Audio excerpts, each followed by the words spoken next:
Feria del Libro que se hizo en la ciudad de Bogotá, se hizo allá en 1937. La construyó, la ideó, la creó y la volvió realidad un hombre, el alcalde mayor de ese entonces de la ciudad de Bogotá, Jorge Eliezer Gaitán. Mientras en la patria madre de esta lengua se quemaban los libros, se quemaban los poetas, morían fusilados, quemaban las palabras y, como decía el filósofo alemán, enseguida quemaban los hombres y las mujeres. La muerte de la palabra era la muerte del ser humano. Allá en la vieja Europa, la cuna de la cultura, se quemaba la cultura en 1937. Aquí, en la ciudad de Bogotá, un hombre libre inauguraba el espacio de la libertad, el de las palabras, tanto dichas como escritas. Era allá la esclavitud, era aquí la libertad. Sin embargo, no fue así después. El alcalde de la libertad, de las palabras, de la primera feria del libro, fue asesinado. 1945, balcón frío de la plaza principal de Zipaquirá. Un muchachito recién salido de su colegio.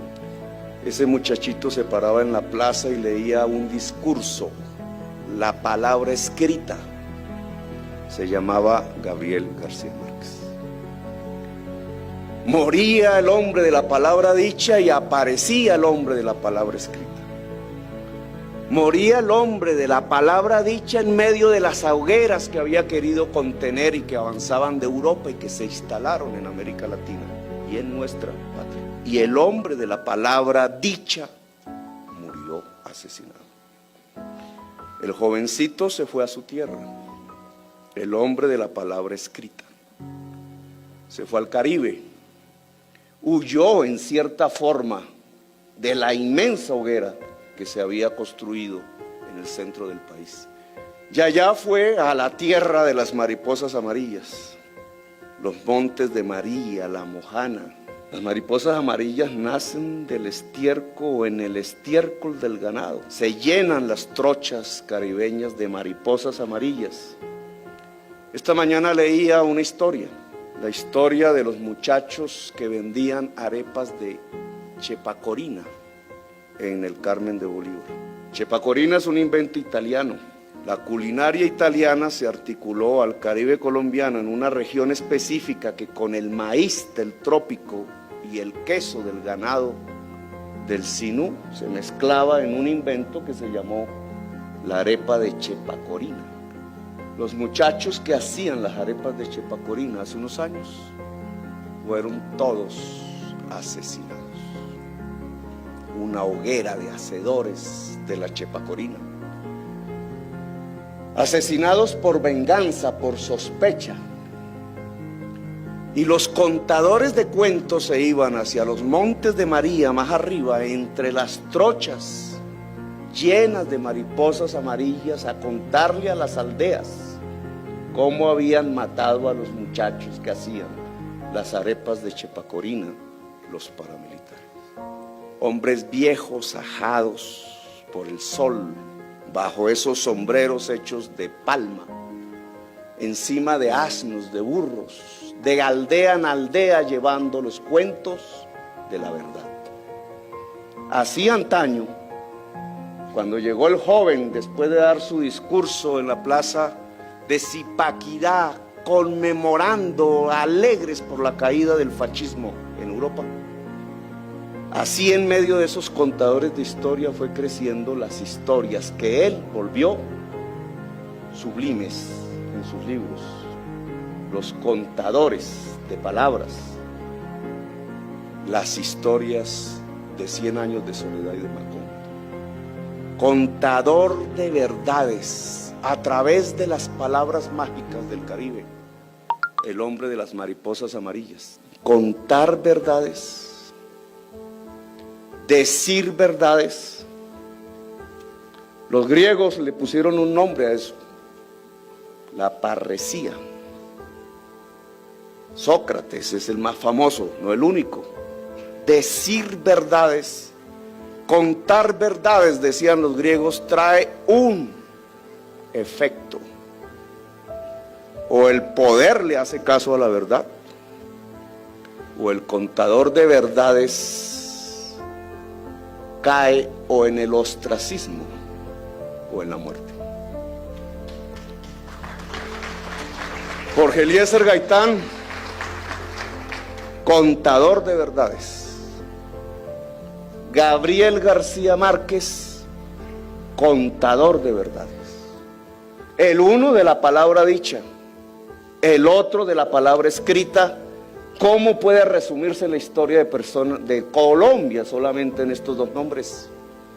Nuestra tensión violenta entre la verdad y la hoguera, entre la palabra y la muerte, entre la libertad y el totalitarismo.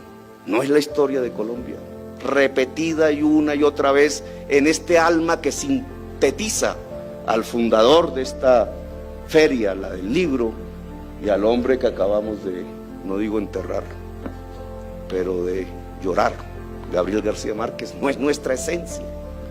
Esa tensión inmensa entre la palabra y quien quiere quemar la palabra. Pues creo que los griegos tenían razón y es un momento de reflexión sobre nuestro propio inmediato futuro, nuestra realidad colombiana. Mi padre leía, siendo yo muy niño, El Quijote y Rousseau. Y la mezcla del Quijote y Rousseau es terriblemente explosiva. Y después yo mismo, por seguir el ejemplo de un lector joven, en mi casa leí 100 años de soledad. Y tengo que decir que el segundo libro después de 100 años de soledad fue La ciudad y los perros. Y después, ahorrándome la plata del almuerzo que me daban para ir a la universidad, me compré Conversación en la Catedral. Y me hice revolucionario.